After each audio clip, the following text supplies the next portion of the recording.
Rodrigo Pacheco hoje ele é a pessoa mais poderosa e importante do Brasil.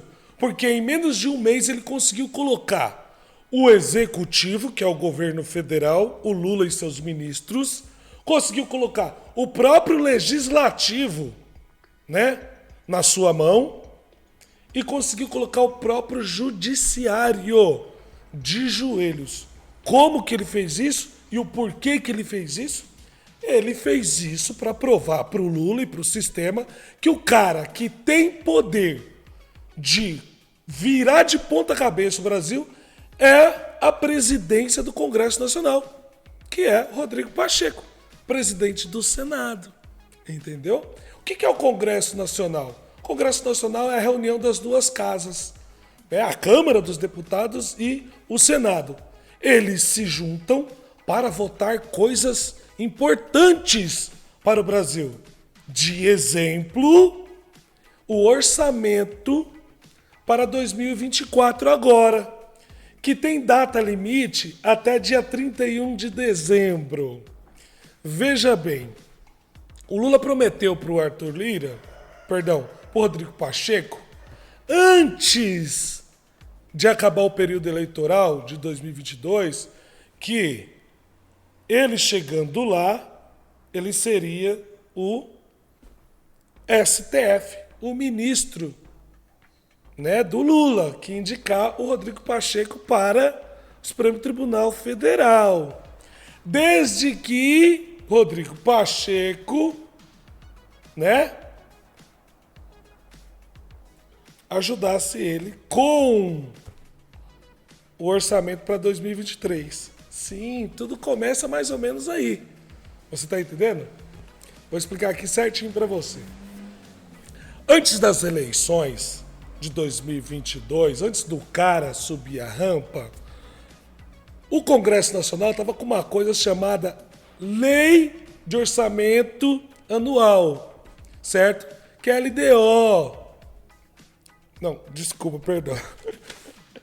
Lei de Orçamento Anual, que é a LOA, certo? O que é essa Lei de Orçamento Anual?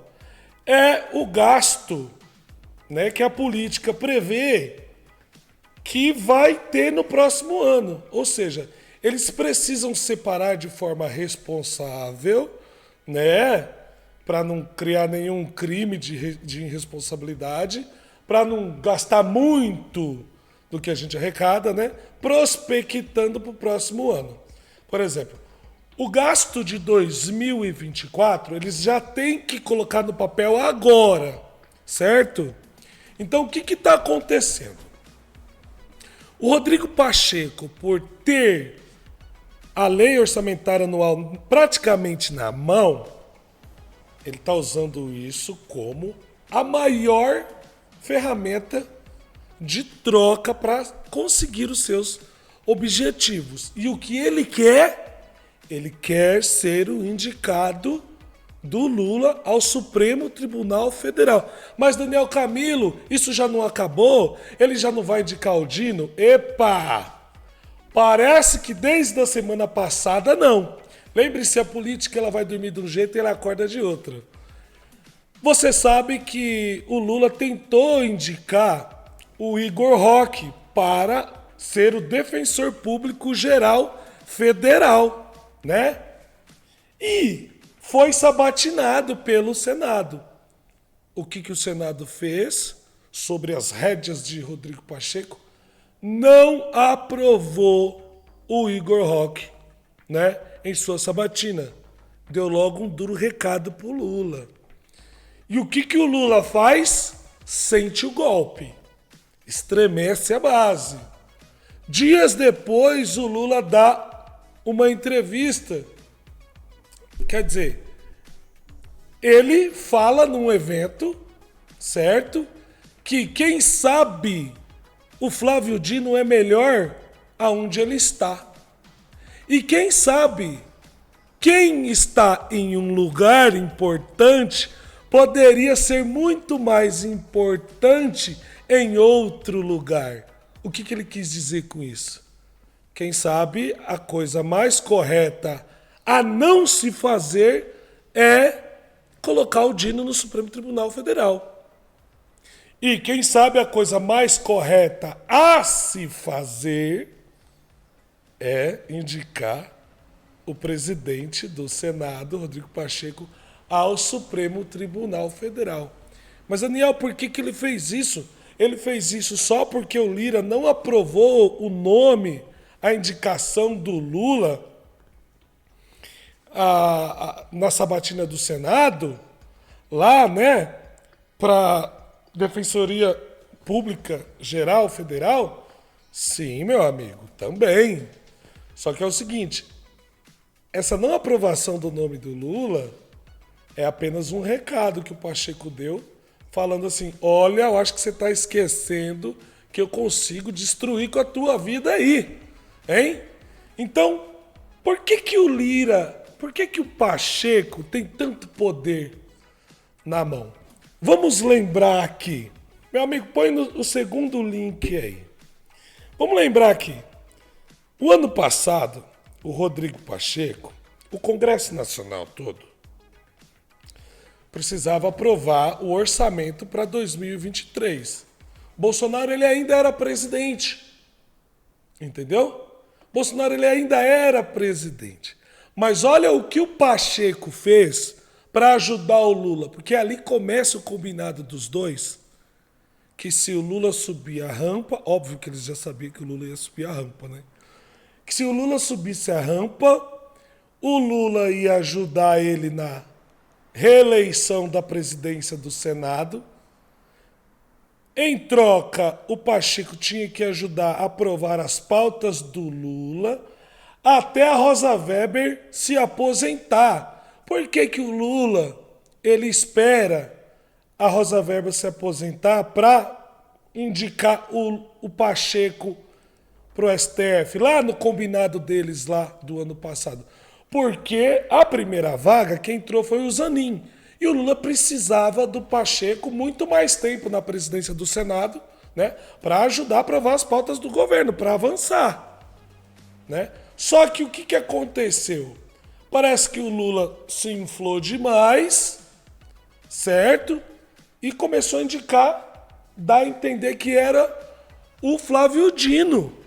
E aí o Pacheco fala, epa, se o Dino for indicado, eu não tenho mais vaga para o Supremo Tribunal Federal, porque a outra só vai abrir lá em 2027, se ninguém adiantar a aposentadoria. E ninguém vai adiantar a aposentadoria, né? Ninguém vai doar os poderes que tem só porque o Lula quer indicar o próximo. Concorda? Então o que acontece? O Pacheco se viu ameaçado, certo? E começou a lembrar o Lula de que quem tem o poder é ele. Só que no meio dessa história, ele faz uma mega parceria com o Lira. Mas antes eu vou explicar aqui o porquê que esse orçamento para 2024 é a maior arma que o Pacheco tem na mão. Olha aqui, ó. Ano passado, aprovaram o orçamento para 2023. Quem era o presidente ainda era o Bolsonaro. Como que tem que ser aprovado isso? A gente tem que aprovar nesse ano para valer no próximo. Por isso que a data limite é até dia 31 de dezembro. Mas você aprova esse ano e o presidente em exercício, ele sanciona, ele assina. O que o Pacheco fez para ajudar o Lula no ano passado? Eles aprovaram o orçamento para 2023 e enrolaram o Bolsonaro. O Pacheco, ele não deu o orçamento para esse ano para o Bolsonaro assinar. O Pacheco segurou e deu na mão do Lula, sabia disso? Caramba! É, e tá aqui a matéria ó, do ano passado. Desse ano, 2 de janeiro. Pacheco dribla Bolsonaro e segura orçamento para Lula assinar. Além do revogaço na estreia do mandato, Lula deverá sancionar nos próximos dias O orçamento de 2023, aprovado em dezembro, em 22 de dezembro. Você está entendendo? Olha o poder que o presidente do Senado tem na mão. Ele pode atrapalhar muito a vida do Lula em 2024, já que a economia não vai bem. Mas Daniel Camilo, como que ele poderia atrapalhar a vida do Lula? Olha só, como que se aprova um texto do orçamento, né? Da lei orçamentária anual? O Ministério de Planejamento do Lula, entre outras pastas, se reúnem e faz uma lista do que vai precisar gastar. Mais ou menos assim. E apresenta para o Congresso, né? O Congresso discute o texto. E lá está o que, por exemplo? Lá está o fundão eleitoral para 2024. Só um exemplo aqui para vocês. Entendeu? O Lira, juntamente com o governo do Lula, quer um fundão eleitoral de 6 bilhões. Atualmente é 5. O Pacheco já mandou outro recado pro Lula e para todo mundo. Falou, não, eu não aceito de 6, eu quero de 2. Ou seja, tá ameaçando complicar a vida do próprio governo, próprio PT e os partidos, e os partidos da base também. Então o Pacheco falou assim, se eu não conseguir o que eu quero, ninguém vai conseguir. Porque até o final do meu mandato aqui, que vale por 2 anos, ele tem mais um ano pela frente, praticamente, né? Mais um ano e pouco pela frente, eu vou começar a complicar a sua vida. Por quê? Porque eu preciso me reeleger. Ou vocês vão dar o que eu quero, ou vou complicar a vida aqui de todo mundo. Eu sou senador mesmo, eu sou presidente dessa casa, eu arrebento vocês. Então o que acontece? Se o Lula não rever o seu conceito, né, ou a sua promessa, o Pacheco pode complicar muito a vida do Lula, que já periga em tomar o impeachment em 2024. Porque ele já reúne todas as características, né, para poder pautar o impeachment. A economia vai mal, tem ameaça de greve da Polícia Federal, tem greve dos alunos das faculdades federais, né? Tem o descontentamento aí da própria mídia, que já assume que o governo tem queda de popularidade, tem denúncia de corrupção no governo, ou seja, o Brasil já vai fechar com um déficit de 160 bilhões. Não tem novos empregos, a inflação está gigante e o alimento vai caro. Então tudo isso possibilita pautar um possível impeachment do Lula em 2024, que eu acredito que isso vai acontecer. Certo? Então, o que o Lira e o Pacheco agora estão fazendo junto? Estão começando a discutir na imprensa o aumento do fundo eleitoral. É de 5 bilhões, o Lira quer aumentar mais 1 bilhão para 6, e o Pacheco, nesse momento, fala, não, vai ser de 2, porque é imoral a situação que o Brasil passa. Mas não, isso tudo é discurso, para depois ele falar, a vontade da maioria prevaleceu. Não está em minhas mãos. Entendeu? Olha o que o Lula já fez. Não passou a mini-reforma eleitoral do PT. Não passou a PEC da anistia. Ele nem pautou. Ele recusa o nome de Igor Roque, que o Lula indicou para Defensoria Pública Geral. E agora o orçamento de 2024 está na mão dele. O que tem no orçamento de 2024? Tem a despesa do ano que vem. Todo ano vota. Vota esse ano para poder gastar no outro. Isso é para justificar, para ninguém correr em crime fiscal para não gastar muito. Você está entendendo? Quem determina o quanto o governo, o poder executivo que executa, contrata, paga, é o executivo, na figura ali do presidente e seus ministros. Né? Eles que administram o país na forma de políticas públicas.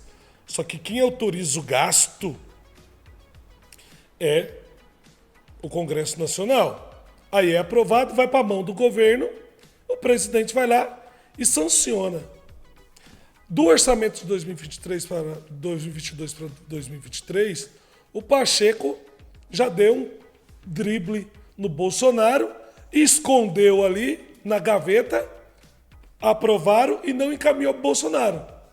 O que o Bolsonaro ia fazer? O Bolsonaro ia vetar alguns pontos porque ele achava que isso era desnecessário e que o governo ia fazer muita lambança. Mas aí o Pacheco esconde e dá pro Lula assinar dia 2 de janeiro, entendeu? Olha só. Então ele entregou tudo aquilo que o Lula precisava. Ele falou, ó, eu vou subir a rampa aí, você ajeita um orçamento legal aí, né? Porque a gente vai começar um governo aí e vai dar tudo certo. Em troca eu te indico lá pro Supremo Tribunal Federal. Mas não foi isso que aconteceu. O Lula recentemente já meio que voltou atrás e falou, poxa, não sei se o Flávio Dino é a boa ideia. Por quê? Porque o Lira e o Pacheco têm o governo na mão. Só que o Pacheco, como presidente do Congresso Nacional, ele sozinho colocou os 3 poderes da República na própria palma da mão. Né? Ameaçando o Supremo Tribunal Federal limitar os poderes, né? Ameaça o Supremo Tribunal Federal com tempo de mandato, né? Recusa as coisas que o Lula quer. E agora ele tem o orçamento 2024 nas mãos. E lá dentro está o quê? O fundo eleitoral. Ou seja, esse orçamento é ali a maior moeda de troca que o Pacheco tem para conseguir a vaga dele no Supremo Tribunal Federal. Por quê? Porque eles não têm a mini-reforma. O Pacheco não pautou. Ele não tem a PEC da anistia. O Pacheco também não pautou. Então o que eles têm que fazer agora? Agradar o Pacheco. Porque senão não vai ter o fundão eleitoral de 6 bilhões para 2024. Isso ele coloca em xeque todos os partidos para conseguir apenas uma coisa: a vaga dele no Supremo Tribunal Federal. Né? Olha aqui a matéria. Mas se mostrando rebelde desse jeito, dificilmente ele vai conseguir, né? Não, ele vai porque está na mão dele. Ele está usando a própria democracia, a separação dos poderes e as suas autonomias para o bem dele mesmo. Ou seja, o que ele vai fazer é correto, não a sua intenção. Entendeu? Porque ele está usando ferramentas, né, constitucionais para chegar aonde ele quer. Ou seja, ele está dificultando para vender uma facilidade.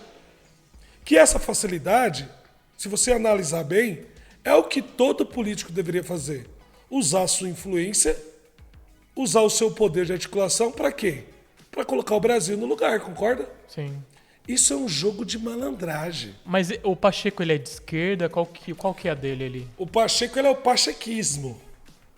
Ele tem a própria filosofia dele para chegar onde ele quer. E assim, na cabeça desses políticos, o centrão funciona assim. Se eu tiver que ajudar o Brasil só para derrubar um inimigo meu, um opositor, eu vou fazer. Se eu tiver que usar o Brasil para conseguir aquilo que eu quero, eu também vou fazer. Por isso que o centrão, muitos analistas discutem e chegam num denominador comum de que o centrão seria a coisa certa a se fazer. Entendeu? Por quê? Porque ali você negocia tudo. No caso, se eles negociassem, né, para o bem da população, para avançar com o Brasil, seria ótimo. ótimo. Né? Mas eles usam esse poder que eles têm para negociar para eles mesmos. É a chamada politicagem. Quando você utiliza das suas funções, né, das suas prerrogativas como parlamentar, de um poder constituído pelo voto, você usa isso para o benefício próprio. Então, isso é a politicagem. Mas me parece que o Lira tá muito mais próximo do governo do que o Pacheco, né? Não tá nada. Não tá nada. Porque é o seguinte, esses dias o Lula, ele demitiu quem? Rita Serrano, né? Quem que é Rita Serrano? Rita Serrano era a terceira mulher ministra que o Lula mandou embora. Presidente da Caixa. Né? O Lira tá assaltando o Brasil em seu benefício. Né? Vê lá o filho dele lá, com 23 anos, é o prodígio brasileiro. Né? Lembra, antigamente, o Lula, para justificar o quanto ele e o filho dele roubavam o Brasil, o Lulinha, lá ele chegou a dizer que o filho dele era o Ronaldinho dos negócios, era um fenômeno. Era um gênio, né? O Pacheco, o Lira tá fazendo a mesma coisa. Mas filho às dele, vezes... com 23 anos, tem uma empresa que intermedia contrato. Como assim? Intermedia contrato. É o lobby oficial nesse país. Agora é assim, se você não achar que o Lira tá usando o próprio filho como laranja, você é uma pessoa sem cérebro, né? Porque o moleque ele já intermediou 8,6, quase 10 milhões em contrato. Nossa. E agora, como o Lira indicou o presidente da Caixa, o filho dele está pleiteando aí mais outros bilhões e bilhões em contratos de publicidade com o governo federal, né? Que passa aí pela Caixa, né? Olha só que coisa maravilhosa. Né? Isso aqui é a realidade do Brasil. Ele deve ter estudado uma escola boa, né? É um dom divino, eu acho. Ou simplesmente é filho do cara, né? Um dos caras mais poderosos do Brasil. Empresa de filho de Lira negocia publicidade com a Caixa. A Omnia 360 já intermediou contratos de 8,6 milhões com o governo Lula. Oh, meu Deus do céu. Será que se o pai dele não fosse nada, ele ia conseguir? Olha, dificilmente ele estaria empregado de pacoteiro no supermercado, porque a gente sabe que pessoa comum tem difícil de arrumar emprego nesse país. A empresa do Arthur Lira Filho, de 23 anos, negocia verbas publicitárias com a Caixa Econômica Federal. O jovem é filho do presidente da Câmara, Arthur Lira, que indicou recentemente Carlos Antônio Vieira Fernandes para a presidência do banco. A Omnia 360, que tem como sócio Arthur Lira Filho, já intermediou 8 milhões e poucos com os órgãos do governo Luiz Inácio Lula da Silva, a secretária de Comunicação Social, a SECOM, os Ministérios da Saúde e da Educação, e o Banco do Brasil e a própria Caixa Econômica Federal. Já estão na lista, né? A empresa representa veículos de mídia que realizam campanhas publicitárias e propaganda para as outras empresas. Entre as clientes estão a OPL Digital e a RZK Digital, que estão na lista de veículos que realizaram publicidade para a Caixa em 2022 e nesse ano de 2023, né? Ou seja, essa empresa do filho do Lula também conseguiu trabalhar no governo Bolsonaro. É muito estranho, né? A empresa dele ter muito próximo, né? Interesses do governo, né? É filho do cara, né? Então, assim, mas o assalto do Lira não é só isso. Isso aqui é um dos exemplos, né? Porque é o seguinte, ele já indicou agora o presidente da Caixa Econômica, né? E agora ele quer as 12, parece que tem 12 vice-presidências de várias diretorias, que o Banco Caixa, né, entre outras empresas que faz parte, né, da estatal, né, tem braços elas, né, ou dentro do próprio banco, né? Ele também quer. E o Lula é obrigado a dar. O Lula é obrigado a dar, por quê? Porque o orçamento também, ele passa pelos deputados.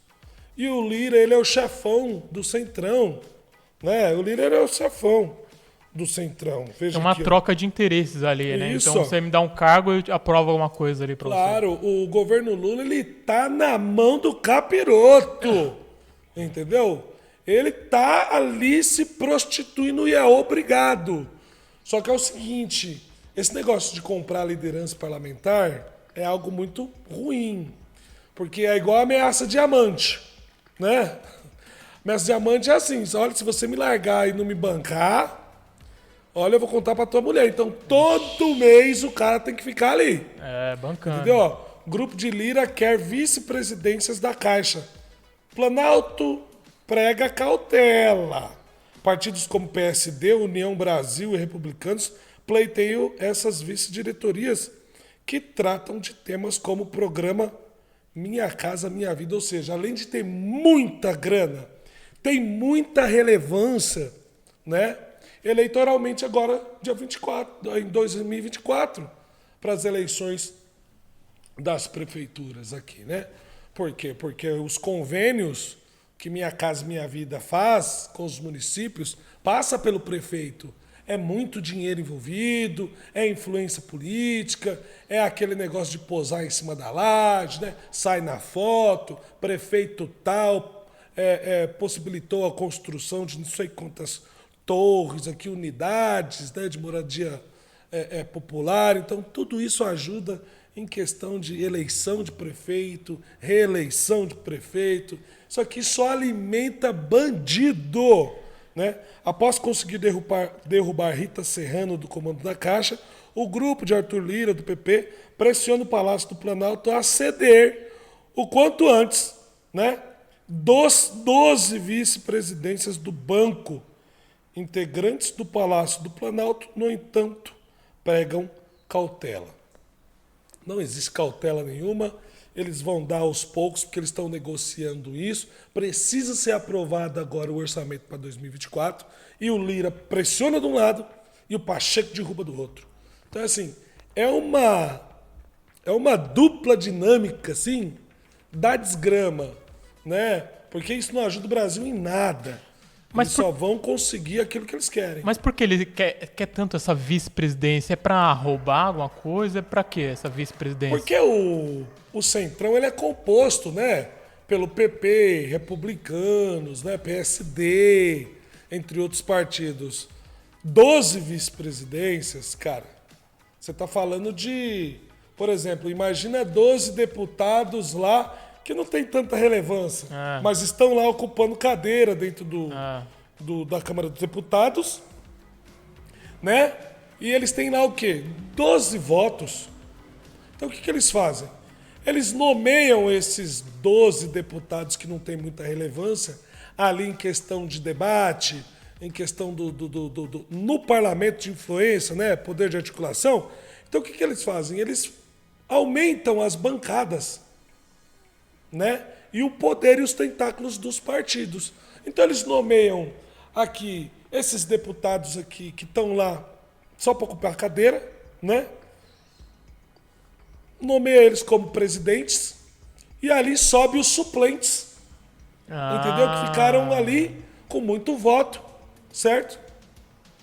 E aí eles sobem na cadeira de quem foi indicado. Então isso aumenta o poder dos partidos, né? Dentro ali dos cofres públicos. Na verdade é essa. Então, por exemplo, uma vice-presidência dessa tem lá mais 30, 40 cargos. Nossa. E como vai ter eleição agora, no próximo ano, então eles começam a ocupar muita gente lá, né? E nomear, né? O poder de nomeação. Nomear lá, a gente lá. Ou seja, dar condição para quem vai sair candidato a vereador ou a prefeito. Né? Porque quando eles são nomeados lá nessas vice-presidência, aí tem, né, o secretariado, assessoria, a assessoria de comunicação, aí tem lá o chefia de gabinete, por exemplo, entendeu? Então dá para fazer aquilo de cabide de emprego para que essas pessoas ocupem cargos no intuito de, né, melhorar sua condição financeira para fazer campanha para vereador, ou seja, eles acomodam candidatos de partidos Entendi. para ter condição e ânimo, né? Ah. Para dizer que olha, não venceu a eleição, mas o partido está apoiando vocês. Não sai do partido, não vai para outro. Continua aqui. Isso aí é apenas cabide de emprego para comprar pessoas. O Brasil não ganha nada com isso.